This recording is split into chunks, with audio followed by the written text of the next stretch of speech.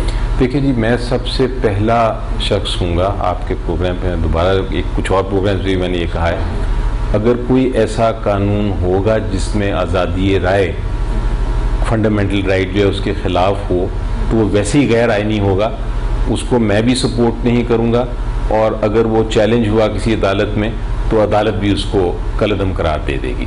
تو یہ تو چیز سائڈ پہ کر دیں. اب سوال یہ ہے کہ اس میں خدشات کیا ہیں، کیا ہو سکتا ہے، یا حکومت کیا کرنا چاہتی ہے. اس پالیسی پیپر جو آیا ہمارے سامنے اس کو آگے میں بڑھاتے ہوئے بات کر رہا ہوں. قانون نہیں میں نے دیکھا، پالیسی پیپر جو دیکھا، پالیسی پیپر میں یہ فیصلہ کیا گیا ہے کہ بہت سارے آرگنائزیشنز ہیں صحافیوں کو جو ریگولیٹ کرتی ہیں.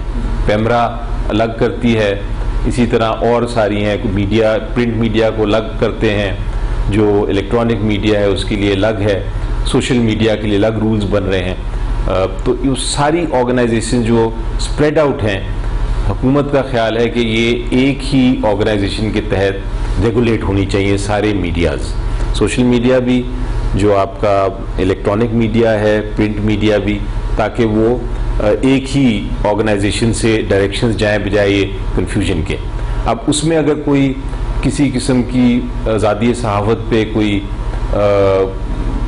کسی قسم کا پرابلم آتا ہے تو اس کو ایڈریس کیا جا سکتا ہے، اس کو دیکھا جا سکتا ہے. لیکن خالی ایک آئیڈیا یہ ہو کہ ایک ریگولیٹری اتھارٹی ہو تو کوئی مشکل بات میرا خیال ہے نہیں ہے، اس میں کوئی پرابلم نہیں ہے. اپوائنٹمنٹ اب اس میں بات ہو رہی ہے کہ 12 لوگوں کو اپوائنٹ کرنا ہوگا، جو ڈیسیجن میکر ہوں گے وہ حکومت کرے گی، اور الٹیمیٹلی اگر اس میں بھی کہیں وہ کوئی فیصلہ نہیں دیتے تو وہ حکومت کی کورٹ میں بال جائے گی. تو آج جو ہم نے بات کی صحافیوں سے، انہوں نے اس حوالے سے تحفظ، اپنا جو ان کے تحفظات ہیں، جو ان کے خدشات ہیں وہ انہوں نے ظاہر کیے ہیں. تو یہ جو اس میں معاملہ ہے اس حوالے سے کیا؟ جی دیکھیں، اگر ایسی بات ہے، اب آپ پیمرا کو دیکھیں، پیمرا کون اپوائنٹ کرتا ہے؟ چیئرمین. پیمرا چیئرمین جو ہے وہ حکومت ہی اپوائنٹ کرتی ہے، لیکن اس میں کانسیپٹ یہ ہے کہ قانون کو اتنا اسٹرانگ ہونا چاہیے، اتنا سالڈ ہونا چاہیے، اتنا کلیئر ہونا چاہیے، اتنا واضح ہونا چاہیے کہ اس کا جو سربراہ ہے اس آرگنائزیشن کا وہ قانون کی خلاف ورزی نہ کر سکے. تو سربراہ کوئی بھی ہو اس سے فرق نہیں پڑتا، مین چیز یہ ہوتی ہے کہ قانون میں کیا طاقت دی ہے اور اس کو سٹرکچر کس طرح کیا گیا ہے. اب مثلاً آپ کو اگزامپل دیتا ہوں کہ پیمرا کے پاس بہت ساری اتھارٹیز ہیں. پیمرا ایک الیکٹرانک میڈیا کو, آپ کی میڈیا کو بھی وہ کنٹرول اور ریگولیٹ کرتا ہے. بہت ساری اتھارٹی ہے اس کے پاس, لیکن اس ساری اتھارٹی کو قانون نے بڑا اسٹرکچر اس کو ڈیفائن کیا ہوا ہے کہ کس سچویشن میں پیمرا چیئرمین یا پیمرا نوٹس دے سکتا ہے, نوٹس کے بعد اس کو کس طرح سننا ہے, کس طرح اپرچونٹی آف ہیئرنگ دینی ہے, کس طرح فیصلے دینے ہیں, اس فیصلے کے خلاف کہاں اپیل جا سکتی ہے. تو پیمرا چیئرمین کوئی بھی ہو, اس کو یہ قانون چونکہ اس کے اوپر لاگو ہے تو وہ کوئی ایسی حرکت نہیں کر سکتا جو کہ آپ آزادی رائے کے خلاف اس کو آپ قرار دیں. اسی طرح ریگولیٹری اتھارٹی کا جو بھی قانون بنے گا اس میں چاہے جو بھی اپوائنٹ کرے اس باڈی کو, لیکن دیکھنا یہ ہے کہ کیا اس قانون میں کوئی ایسی شک تو نہیں ہے جو کہ آزادی رائے کے خلاف ہو یا مس یوز ہو سکے. مس یوز کو روکنا ہے, اور وہاں اگر کسی کو خدشہ ہے یا صحافی باڈیز جو ہیں وہ کہہ رہی ہیں کہ غلطی ہے تو سامنے لے آئیں, اور وہ غلطی نہیں کرے گی پھر حکومت جب اپنی قانون سازی کرے گی. تو اس کو مجھے لگتا یہ ہے کہ اس قانون کو آنے دیں بل کو, اور بل کو دیکھنے دیں.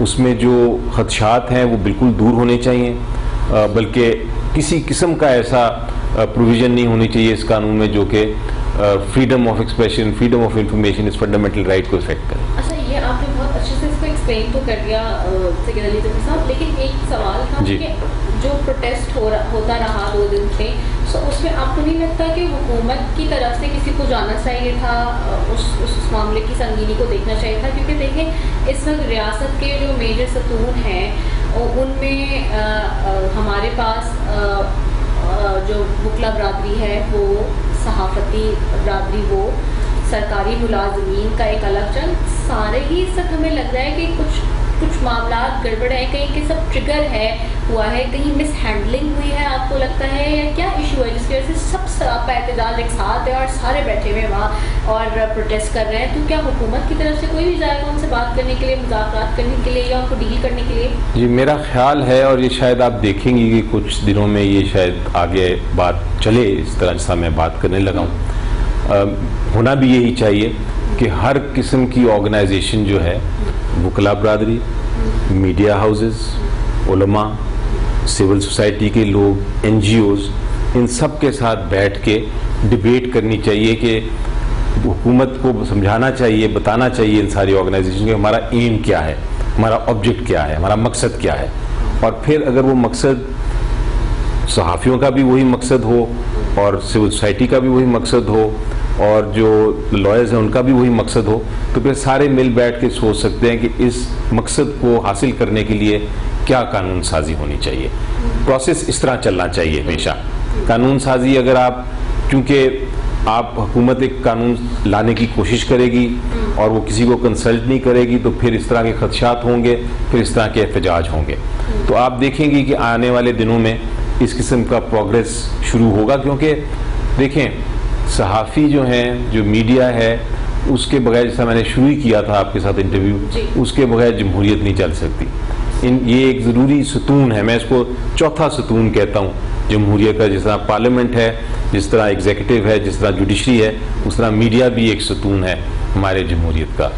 ٹھیک ہے. اچھا, اسی طرح سے ایک ہمیں اور بھی مسئلہ نظر آ رہا ہے, وہ ای وی ایم کے حوالے سے, جیسے کہ اپوزیشن کسی طور سے اس کے حق میں نہیں ہے, اس کے خلاف ہے, حتیٰ کہ الیکشن کمیشن کے بھی اب تو تحفظات ہیں, اور ایسے میں اگر ای وی ایم کے ذریعے الیکشن کروا دیتی ہے حکومت, اس پہ بھی اپنا اسٹانس برقرار رکھتے ہوئے, اس کو ویگورسلی لے کے, تو کیا پورے کے پورے الیکشن متنازع نہیں ہو جائیں گے؟